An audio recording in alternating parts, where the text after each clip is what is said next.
The colony ship Verdant Hope had crashed 3 months ago, scattering human survivors across the uncharted forest world of Kepler 442. Mira had been part of the eastern settlement, but today she'd ventured too far while gathering medicinal moss from the ancient trees. Now, as twin suns dipped below the canopy, she was hopelessly lost. Stupid, stupid, stupid, Mira muttered, checking her malfunctioning wrist scanner. The electromagnetic storms that plagued this planet had fried its navigation circuits. The trees here grew in spirals, their bark shimmering with bioluminescent patterns that shifted and changed, making landmarks impossible to memorize. Every direction looked the same, a kaleidoscope of purple leaves and silver trunks. She'd heard the stories. Lieutenant Chen's team had found what they thought were animal tracks, but something about them seemed too deliberate, too intelligent. Command had dismissed it as wishful thinking. This planet was supposed to be uninhabited. A rustling in the undergrowth made Mira freeze.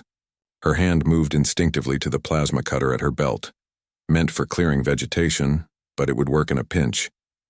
From behind a cluster of ferns emerged a creature no larger than a terrier. It walked on 4 legs covered in downy fur that shifted colors from amber to deep green, depending on the angle of fading light. Large, curious eyes, too forward-facing for prey, too intelligent for simple predators, fixed on her. "Hey there, little one," Mira said softly, relaxing slightly. The creature looked young, almost juvenile. It chirped, a sound like wind chimes made of crystal, and tilted its head. Then it did something unexpected. It picked up a fallen branch with dexterous paws and drew a simple line in the dirt. Then another perpendicular to the first. Mira's breath caught. "You're making a cross." "A marker?" The cub, she decided to call it that, chirped again more insistently. It scratched at the intersection point, then looked at her expectantly. "You're trying to tell me something." Mira knelt down, studying the crude drawing. Are you marking my position?" The cub bounded a few steps away, then looked back at her. "The universal gesture, follow me." Mira hesitated. Every survival manual said not to follow unknown creatures deeper into unknown territory. But night was falling fast, and with it came the temperature drop that had already claimed 2 colonists who'd been caught unprepared.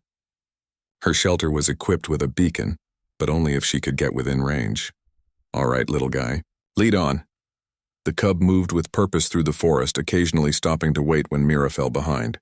It avoided the thorny patches she hadn't noticed and steered clear of what looked like solid ground, but was actually a thin crust over a pit of sticky sap. As they walked, more cubs appeared.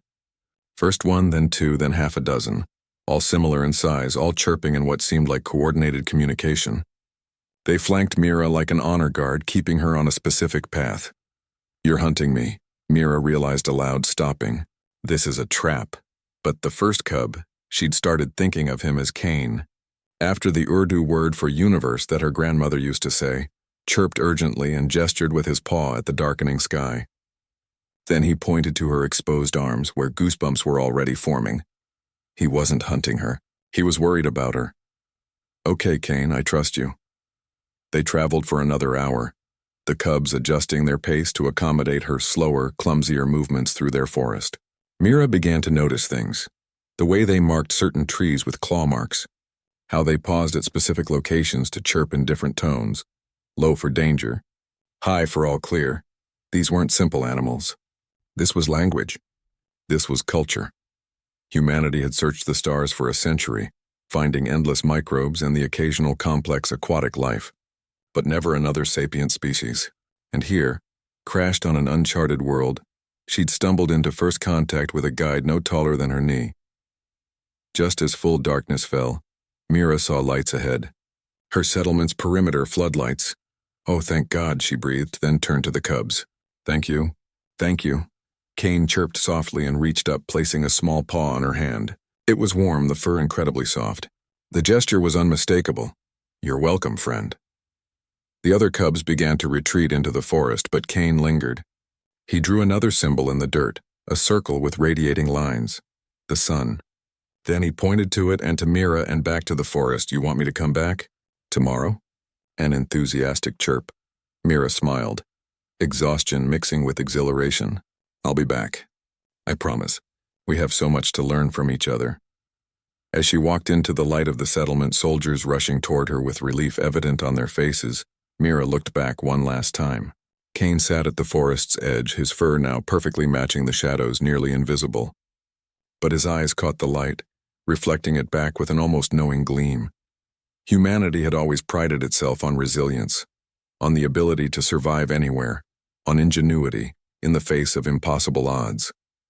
But perhaps their greatest strength, Mira thought, was something simpler: the ability to recognize intelligence and kindness, no matter how unfamiliar its form, and the humility to accept help from those they'd assumed would need helping.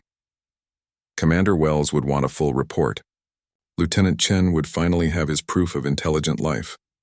But more importantly, tomorrow Mira would return to the forest's edge with gift, food, tools, symbols of her own. Because humanity hadn't just survived a crash landing on an alien world, they'd been adopted by it.